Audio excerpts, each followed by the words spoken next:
All right, welcome back, ladies and gentlemen. My name is David Roach. I'm joined tonight by Stacy Futrell and LaShonda May.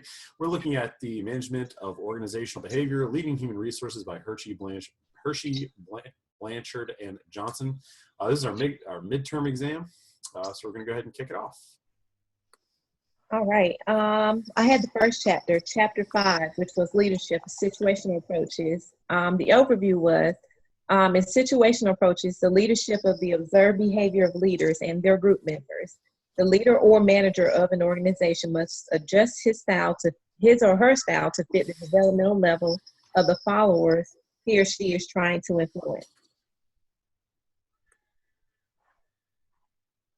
All right, so the key points from chapter 5, situational approaches to leadership. The Tannenbaum-Smith continuum of leader behavior. The leader selects one of 7 possible leader behaviors depending on the forces among the leader, follower, and situation. Also, Fiedler's contingency model, task-oriented and relationship-oriented. Task-oriented leaders tend to perform best in group situations that are either very favorable or very unfavorable to the leader. Relationship-oriented leaders tend to perform best in situations that are intermediate in favorableness. House Mitchell path goal theory, leaders do best when they supply what is missing from the situation. Looking at the effectiveness dimension when initiating structure and consideration, the tridimensional leader effectiveness model attempts to integrate the concepts of leader style with situation demands of a specific environment.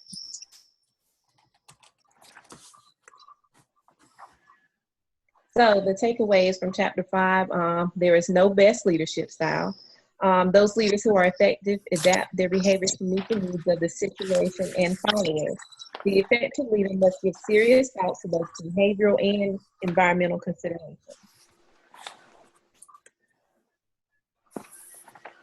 So the first discussion question, all right, you have been promoted to a leadership position.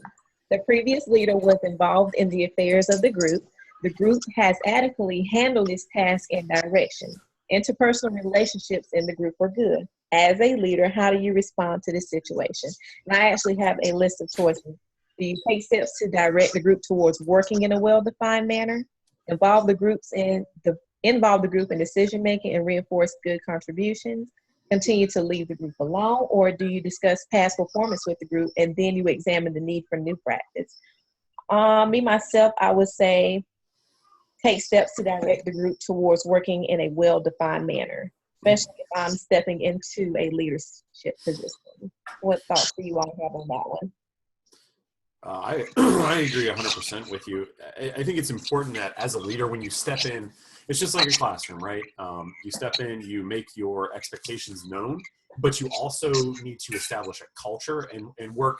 You know, it's a lot easier to do as a teacher because you can say, hi, my name is Mr. Roach. This is my class, and here's how we do things, right? Mm-hmm. You need a little bit of that as a leader to say, hey guys, this is who I am. This is the way I operate. This is the way things are.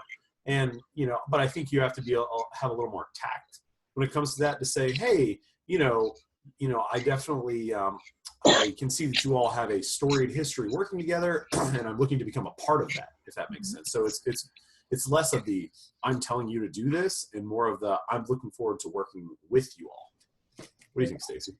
Well, I was thinking, you have to establish that at the beginning of becoming a leader, because if you don't, then they're going to look at you, well, you're not very efficient. You don't, they're kind of not going to respect you, just like in a classroom, like you said.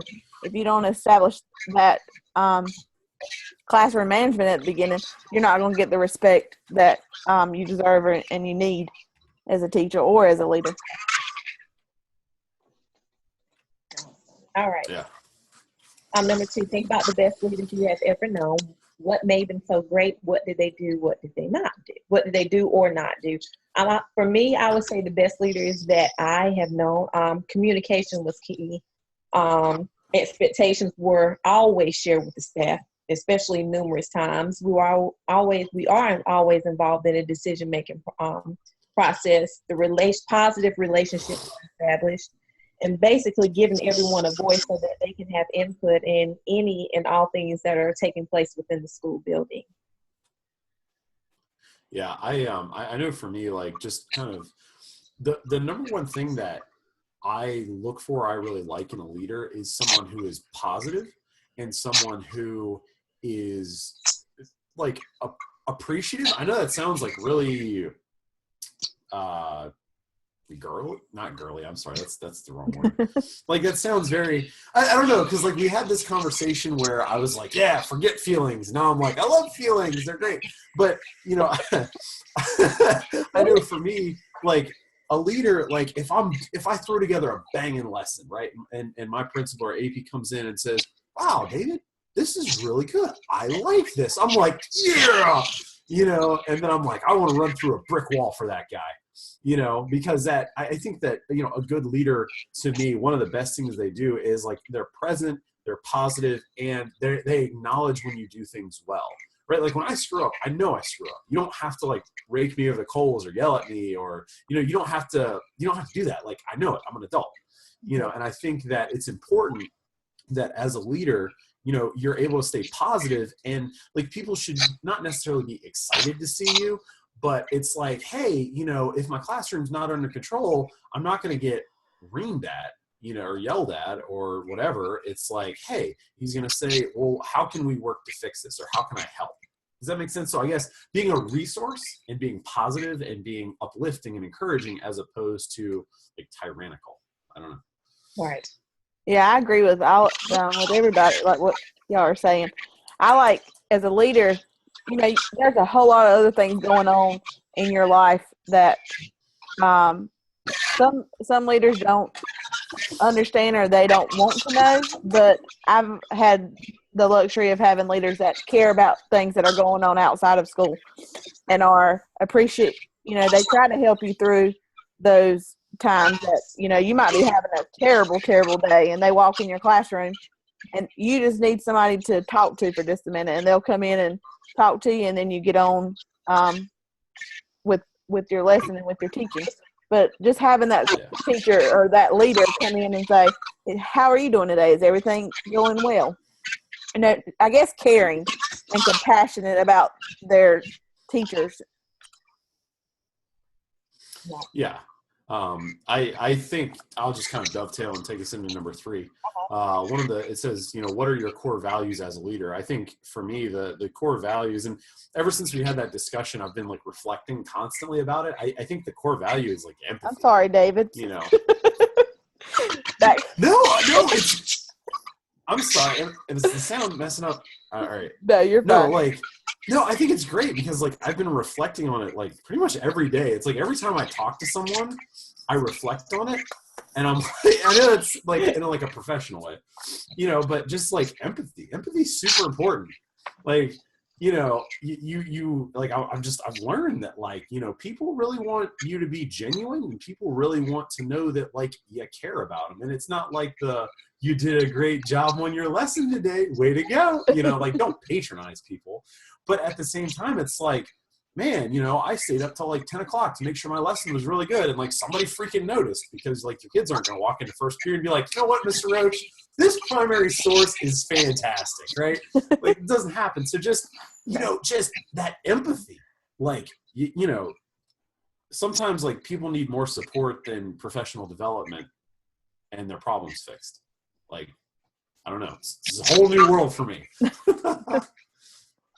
And I'll answer that one too. Just being considerate, whether, like you said, David, whether it's inside or outside of the building, regardless of what's going on. Wow. Yeah, I agree. I think that's one of my, and sometimes I guess I'm too sympathetic to certain things. I don't know if that's a good thing. Sometimes it's a good thing, sometimes it's probably a bad thing. But I guess just being there and being considerate and compassionate toward, I think that's one of my qualities or my core values as a leader. Like, cool. If I ask you how you're doing, like, I really want to know how you're doing. It's not me just saying, okay, hey, I'm passing you, let me just say something. If I ask you how, I really want to know. If there's something you want to talk about, let's talk about it. Right. Yeah, I agree. All right, so that's it for chapter 5. Okay. All right, so chapter 7 was situational leadership itself. As there is no best way to lead, as stated in chapter 5, chapter 7 goes on to discuss that there is no best way to influence people. All right, so chapter 7 key points, the basic concepts of situational leadership. And I also have a diagram. It's also in chapter 7, but I found one that goes a little bit more in depth of as far as the quadrant is concerned. The basic concepts of situational leadership. Task and relationship behavior are two different things. Task behavior is defined as the extent to which the leader engages in spelling out the duties and responsibilities of an individual or group. As for relationship behavior, is defined as the extent to which the leader engages in two-way or multi-party communication. The definition of performance readiness of the followers or the group. And the definition of performance readiness is defined as the extent to which the follower demonstrates the ability and willingness to accomplish a specific task. When it comes to appropriate leadership styles, they should have high probability leadership for various performance levels according to situational leadership. Ability, we can go to the next page. Okay, sorry. That's okay. I'm getting ahead of myself. All right, so my takeaways from chapter 7 were situational leadership is based on the amount of guidance and direction the leader gives, the amount of socio-emotional support, and the performance readiness level the followers exhibits. So performance readiness has two main components. The first one is ability. Ability is the knowledge, experience, and skill that an individual or group brings to a particular task. Willingness is the extent to which an individual group has the confidence, the commitment, and motivation to accomplish a specific task. Leadership style depends on their performance readiness level.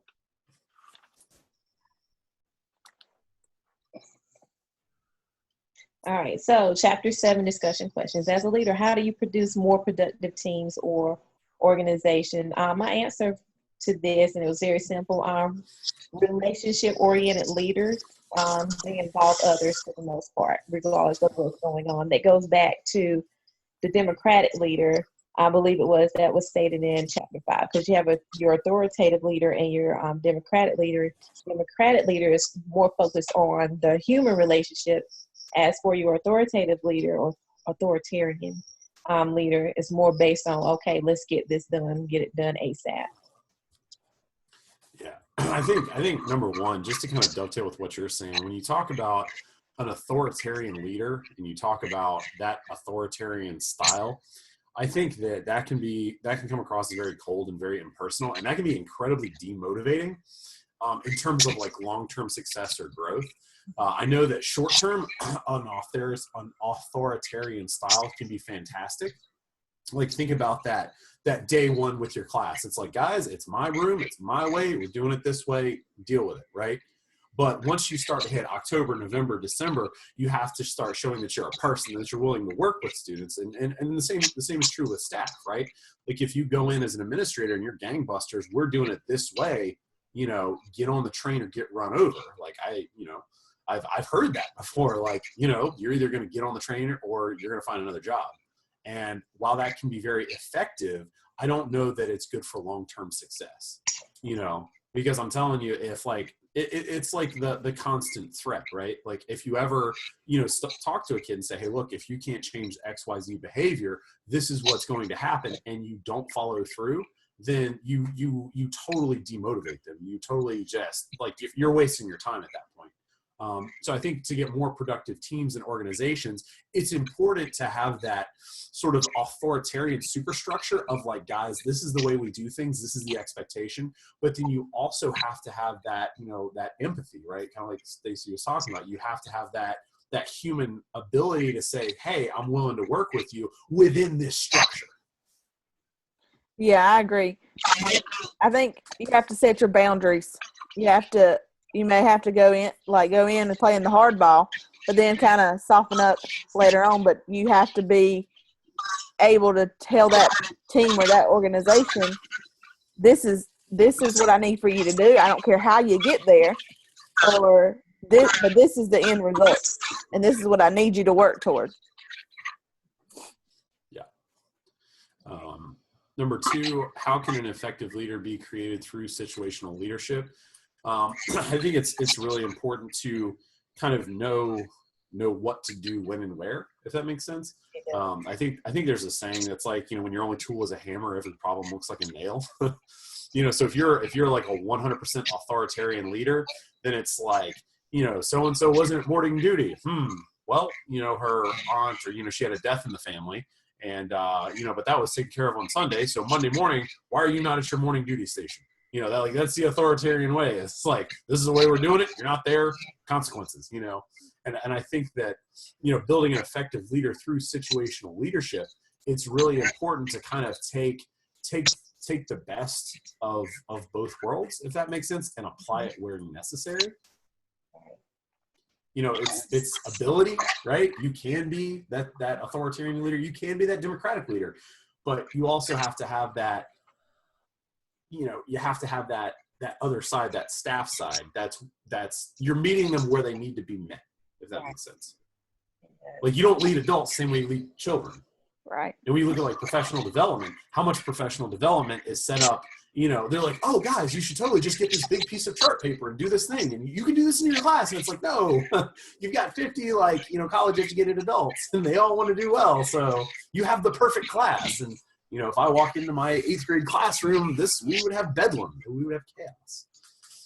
So I'm done rambling. I'm sorry. David. No, that was awesome. And I kept it simple. I said you can be effective, can be creative by matching the leadership style to the performance readiness level. Going back and looking at those quadrants, the way that it breaks it down in the PowerPoint, and pull out those things that the leader would, I guess, feel best fits them. But again, that depends on the situation. You apply it as needed, depending on where the situation is or what is taking place at that point in time. Yeah. What you're walking. You said everything I said just so much more clearly. We didn't have to start over here. You go all the way over around. Well, it's like you can't, like you said, apply. Like, you can't do every leadership style to fit every situation, or you can't teach every kid the same way. If you're, it's based on what you're dealt with, I guess. All right. Are you ready for the next slide? Okay. All right. So chapter 8. This focuses on pages 140 to 148. The overview was power is critically important. However, it is often avoided. Leaders should understand the impact of power on the various leadership styles. All right. So the key points from chapter 8 were position power, personal power. Position power is the extent to which those people to whom managers or leaders report are willing to delegate authority and responsibility to them. On the other hand, as personal power is the extent to which followers they respect, feel good about, and are committed to the leader. Those also have additional bases of power. You have the perception of power, coercive power, connection power, reward power, legitimate power, referent power, information power, and the expert power. Powerful chapter. And my takeaways from chapter 8, people must not only perceive the leader as having power, they must also see you as able and willing to use it. So basically that equation is, or it's equivalent to, if you have the access to it, then use it. Leaders may need various power bases depending on the situation, and regardless of where an individual is, the goal is to influence others. All right, so in your opinion, should a leader be loved or feared? And that was actually in the book. So this is a very interesting question, because the quote is from Machiavelli, right? And Machiavelli wrote The Prince, and he's like, yes, it is better to be feared than to be loved. And old me, 2 weeks ago, me would be like, feared all day, every day. But I think that question is the wrong question to ask. I know you're pulling it from the book, but I think as a leader, you can't be so, there can't be like a 100% dichotomy, right? There cannot only be two choices, right? Because we don't work with two types of people. Does that make sense? Like when you talk about leadership, once again, leadership in the classroom. Yeah, I want to be feared. Like, not like, oh my God, I can't focus because I'm worried Mr. Roach is going to like throw something at me. Like, of course not feared, but I think that, we could change that and change it to respect, right? Is it better to be respected or loved? And I think that those two things work together. Once again, like Stacy brought up, you build that framework of structure, right? And people maybe are worried about falling outside of that structure of what is acceptable and what the goal or mission or objective is, but also, they admire you because you're willing to stick to that structure that you've created and you're fair within that structure. Does that make sense? Like for me, I should never worry or be afraid to go talk to my principal about a problem I'm having. And I don't want to be an administrator that someone's afraid to come talk to, right? Right. And the way you do that is like you just like don't have visceral reactions to stuff and hear people out and these type of things. But at the same time, like, when you talk about fear or respect, that comes from consistency and it comes from, being willing to take people to task, if that makes sense.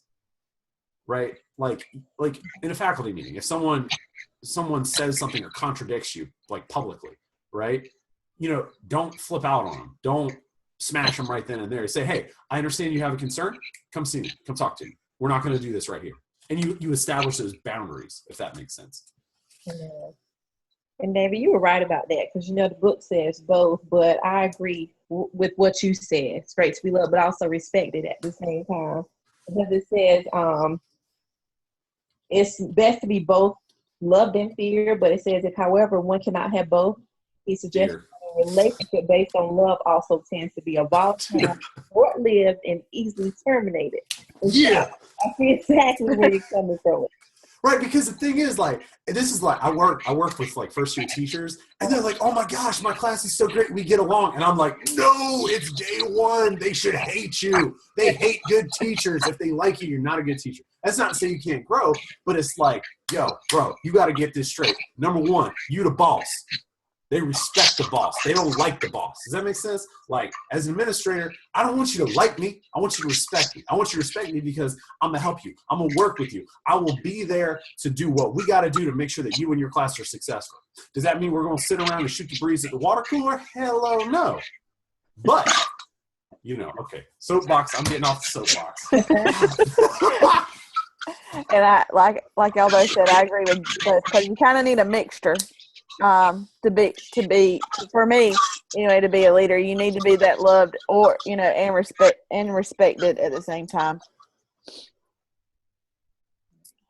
All right, so our next question was describe a situation in which power can be used to enhance leadership. Why is the perception of power such an important idea in that situation? I said, well, it's not really a situation, but you can do all things that great leaders can do. Like building trust, inspiring shared vision, creating goals and plans, and rewarding high performance.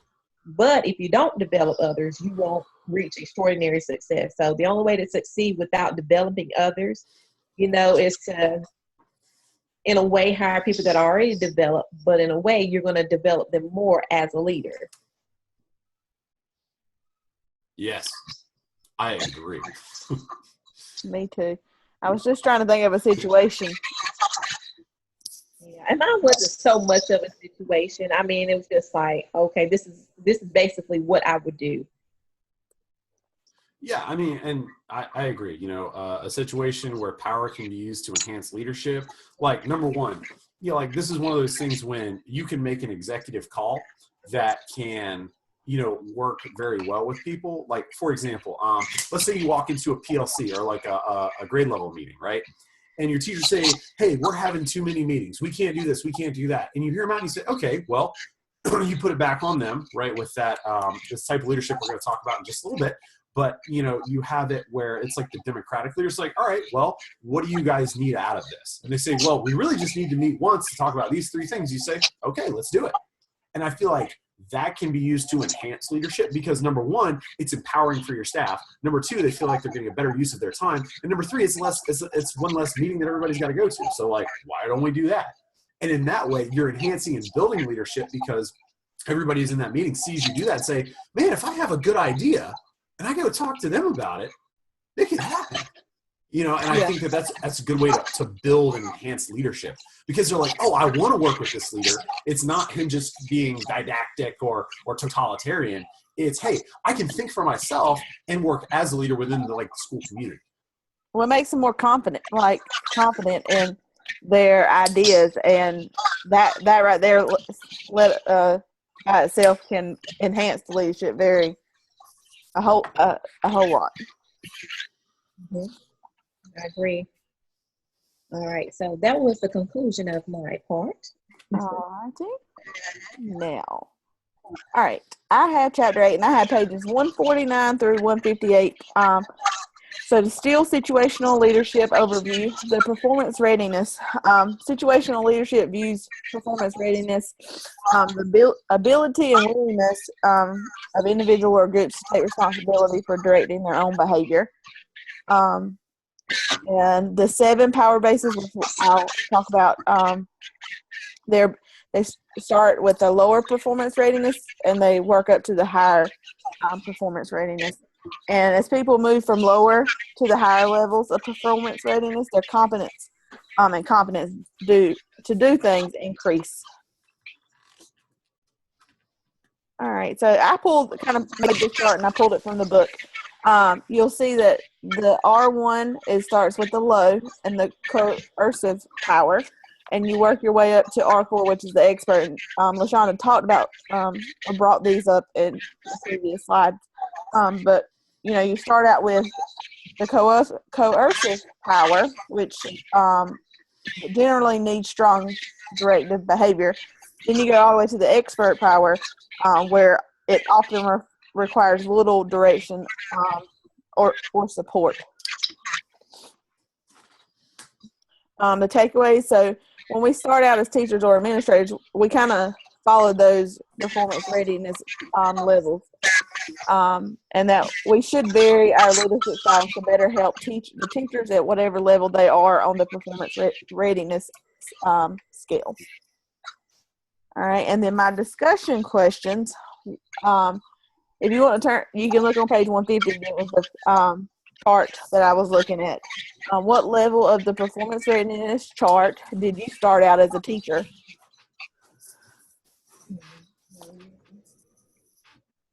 Let me see if I ran away.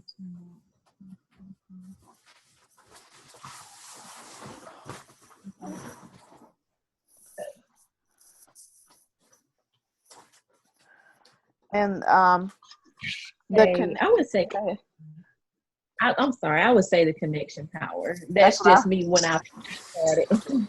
That's what I was thinking. And that was where the directive behavior is still needed, but increases in supportive behavior are also important. And I can kind of run through the reward power is you need high amounts of supportive behavior and directive behavior. Legitimate power, it says that the leadership styles that tend to influence effectively those at both moderate levels of performance readiness. You kind of got those that's in between the R2 and the R3. Then you have the referent power. It tends to need little direction, but still requires a high level of communication and support from the leader. The information power, it tends to motivate followers effectively at above average the performance readiness levels.